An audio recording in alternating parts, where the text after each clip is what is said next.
पति बच्चे अगर कहे अनुसार नहीं चलते, गलत संगत, गलत आदत करते हैं, पढ़ाई में मन नहीं लगाते, कंपटीशन पर ये तैयारी कई दिनों से कर रहे हैं परंतु भाग्य साथ नहीं दे रहा है, गुस्सा बहुत अधिक आता है और कहीं ना कहीं ऊपरी बाधा या किसी न किसी स्वरूप में परेशान है, किसी अन्य के कहे अनुसार चलते हैं, तो यह वीडियो आपके लिए है। गुरुजी कहते हैं कलेश की स्थिति है, परिवार में क्रोध, झगड़ा और कहीं ना कहीं हर कार्य में असफलता मिलती है, तो इस उपाय को कर लेने मात्र से आपके जीवन की सभी तकलीफें मिटेंगी, शारीरिक, मानसिक, आर्थिक पीड़ाओं और बंधनों से मुक्ति मिलेगी और परिवार के सभी सदस्यों का काम सफलतापूर्ण रूप से हो जाएगा। तो इस उपाय को आपको कैसे करना है, ध्यान से सुने। इस उपाय को आप महाशिवरात्रि के दिन कर सकते हैं या प्रत्येक महीने शिवरात्रि आती है उस पर भी आप कर सकते हैं। तो आप चाहें तो इस शिवरात्रि को करें, चाहे तो हर एक महीने शिवरात्रि आती है उस दिन आप कर सकते हैं। उपाय कोई साधारण नहीं है, यह उपाय अपने आप में चमत्कारी है। जो यह पहला उपाय है उसे कैसे करना है, ध्यान से सुने। यह उपाय मैं आपको पहले बता चुकी हूँ और वापस आपको बता रही हूँ। इस उपाय में अगर आपके पति बच्चे जिस तरह से भी परेशान है, उनका भाग्य उदित नहीं होता है, वह बहुत परेशान है या स्वयं आप परेशान है, क्रोध के लिए हर स्वरूप में आप तंग है, तो पहला उपाय आपको करना है शंभेश्वर महादेव का नाम लेकर। किसका नाम लेना है? शंभेश्वर महादेव का। तो कमेंट्स में लिख दीजिए शंभेश्वर महादेव की जय। आपको उपाय करने के लिए 5 लौंग और 5 काली मिर्च की आवश्यकता पड़ेगी। वीडियो में आपको बहुत सारे उपाय जानने समझने को मिलेंगे, कोई एक उपाय कीजिएगा। एक छोटा सा रुमाल ले लीजिए, 5-10 रुपए का, लाल रंग का ही लेना है। लाल रंग का संबंध मंगल ग्रह से होता है, आप जानते होंगे। तो 5 आपको लौंग, 5 काली मिर्च लेनी है। शंभेश्वर महादेव का नाम लेकर आपको इसमें जो है अच्छी तरह से इसको बांध लेना है और एक चौमुखा दीपक ले जाकर हनुमान जी के मंदिर चले जाना है। महाशिवरात्रि का दिन महादेव का है और साथ ही महादेव के 11 रुद्र अवतार है हनुमान जी महाराज। तो चौमुखा दीपक अर्थात जिसमें 4 बत्तियां हों और उसमें लौंग का जोड़ा डालकर आपको हनुमान जी के मंदिर में प्रज्वलित कर कर शंभेश्वर महादेव की जय कहते हुए जो आप लाल छोटा सा रुमाल ले गए हैं उसमें 5 लौंग और 5 काली मिर्च को आपको हनुमान जी के चरणों में समर्पित कर देना है।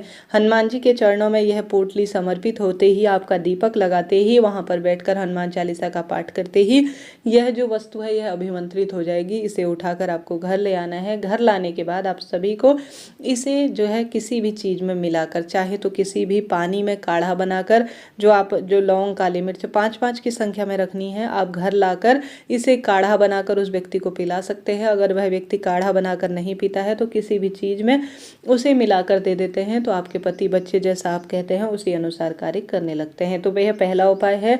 बात कर लेते हैं दूसरे उपाय की। दूसरा उपाय काफी सरल है और इस उपाय से तो तुरंत चमत्कार होता है, ऐसी मान्यता है। गुरुजी कहते हैं जिस व्यक्ति के कारण आप कलेश की स्थिति से जूझ रहे हैं, क्रोध ही है, पढ़ाई में मन नहीं लगाता, पढ़ाई करता है परंतु सफलता उसको हाथ नहीं आती, कोई ना कोई परेशानी बच्चे पति को है, तो उनका नाम गोत्र बोले। क्या बोलना है? उनका नाम बोलना है और उनका गोत्र बोलना है। और आप सभी को शिवरात्रि के दिन शिवलिंग पर जो है गंगाजल मिश्रित जल, कैसा जल? गंगाजल मिश्रित जल या रुद्राक्ष मिश्रित जल शिवलिंग पर चढ़ाना है। शिवलिंग पर जो जल चढ़ेगा उसे आपको प्राप्त कर लेना है। घर के मंदिर में कर सकते हैं या महादेव के मंदिर में रुद्राक्ष मिश्रित जल या गंगाजल मिश्रित जल को आपको शिवलिंग पर चढ़ाना है। महामृत्युंजय मंत्र का जाप करें या श्री शिवाय नमस्तुभ्यम महामंत्र का स्मरण कर कर आपको शिवलिंग पर चढ़ाया हुआ जल लोटे में भर कर लाना है। एक गोल बत्ती का घी का दीपक ले जाकर आपको अपने साथ उस व्यक्ति का नाम गोत्र बोलकर 7 गेहूं की बाली लेनी है। कितनी बालियां?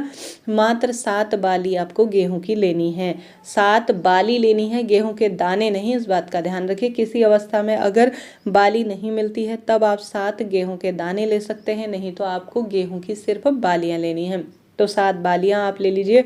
उस व्यक्ति का नाम गोत्र बोलकर कि महादेव उसका क्रोध कम हो जाए, उसके कलेश होता है घर में, उसके रोग दोष कष्ट संकट है, उसको पीड़ा है, वह जिस कारण से परेशान होता है, वह सारी बातें बोलकर शिवलिंग पर 7 आपको गेहूं की बाली उसका नाम गोत्र बोलकर समर्पित कर देना है। गेहूं का संबंध सूर्य ग्रह से होता है ज्योतिष दृष्टिकोण से देखा जाए, और शिवलिंग पर गेहूं चढ़ाने से सूर्य ग्रह की कुंडली में स्थिति मजबूत बनती है और पुत्र रत्न की संतान संबंधी परेशानी से मुक्ति होती है। तो गेहूं 7 आपको बालियां चढ़ानी है।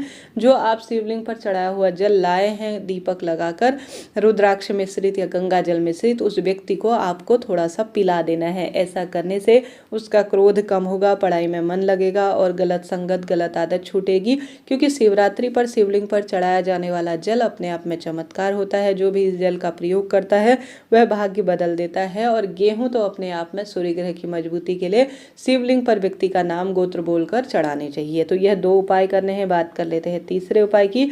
तीसरा उपाय जो कि गुरुजी ने बताया है, जैसे कोई व्यक्ति प्रतियोगी परीक्षा की तैयारी कर रहा है, पढ़ाई में मन नहीं लगाता, विवाह की दिक्कत है, शारीरिक मानसिक आर्थिक रूप से परेशान है, मंगल ग्रह की स्थिति के कारण जो है कहीं ना कहीं क्रोध बहुत आता है, तो आज आप सभी को 1 घंटी वाला फूल लाना है, अर्थात गुड़हल का आपको फूल लेकर आना है। ठीक है, गुड़हल का फूल लाएं और 1 बेलपत्र ले जाकर आप महादेव के मंदिर में चले जाएं। मंदिर नहीं जा सकते तो घर पर करें। अगर वह व्यक्ति स्वयं कर लेता है तो अति उत्तम है, नहीं तो आप उसके नाम और गोत्र का उच्चारण कर सकते हैं। आपको घंटी वाला गुड़हल का फूल, जिसे गुरुजी जैस्मिन का फूल भी कहते हैं, वह ले जाकर आपको महादेव के मंदिर में जाकर 1 बेलपत्र और गुड़हल का फूल जो है उस व्यक्ति का नाम गोत्र बोलकर जो उसकी परेशानी है वह कहकर माता अशोक सुंदरी के स्थान पर चढ़ा देना है। साथ ही इस बात का भी ध्यान रखना है आपको, जो आप गुड़हल का फूल चढ़ाएंगे वह घंटी वाला, घंटी का मुख शिवलिंग की ओर होना चाहिए। तो इन नियमों का ध्यान रखें, तभी आपका उपाय व्रत सफल और श्रेष्ठ माना जाएगा। तो इस तरह से यह 3-4 उपाय मैंने बताए। बात कर लेते हैं 5वें उपाय की। गुरुजी कहते हैं, अगर जो व्यक्ति क्रोधी है, रोग से प्रभावित है, संकट उसको परेशान करता है, बहुत अधिक कहीं ना कहीं पढ़ाई में मन नहीं लगाता, मति विपरीत है, शारीरिक मानसिक रूप से परेशान है, तो ओम का उच्चारण कर कर शिवलिंग पर अगर चंदन से ओम बना देता है तो उसका क्रोध कम होता है और ओम के उच्चारण मात्र से उसकी बाधाएं दूर होती हैं। तो इस कार्य को कर सकते हैं। साथ के साथ गुरुजी कहते हैं, अगर आप सभी रोग, शारीरिक मानसिक परेशानी से जूझ रहे हैं तो थोड़ा सा शिवलिंग पर आप चंदन का लेपन करें। ठीक है, अच्छी तरह से लाल चंदन या पीला चंदन कोई सा भी ले सकते हैं, उसे शिवलिंग पर आपको लेपन करना है। लेपन करने के बाद उसको आपको थोड़ा सा प्राप्त कर लेना है, अर्थात शिवलिंग पर चढ़ा हुआ चंदन या जो है शहद, जो चंदन है उसे प्राप्त कर कर आप सभी को रोज थोड़ा थोड़ा अपने मस्तक पर लगाना है। आपने देखा होगा, क्रोध को कम करने और बुद्धि को सही जगह पर इस्तेमाल करने के लिए चंदन का प्रयोग किया जाता है। तो चंदन आपको प्रयोग में लेना है, शिवलिंग पर चढ़ाना है। समर्पित करने के बाद थोड़ा सा आपको शिवलिंग पर चढ़ाया हुआ चंदन प्राप्त कर कर रोज थोड़ा थोड़ा अपने मस्तक पर लगाना है। इससे भी बच्चे की एकाग्र चित्तता आती है। जो व्यक्ति क्रोधी है उसका क्रोध कम होता है और शारीरिक मानसिक परिस्थितियां जिस कारण से वह सही डिसीजन नहीं ले पाता उससे मुक्ति मिलती है। यह कार्य भी आप कर सकते हैं। इतने सारे उपाय हैं, इनमें से कोई ना कोई एक उपाय कीजिएगा।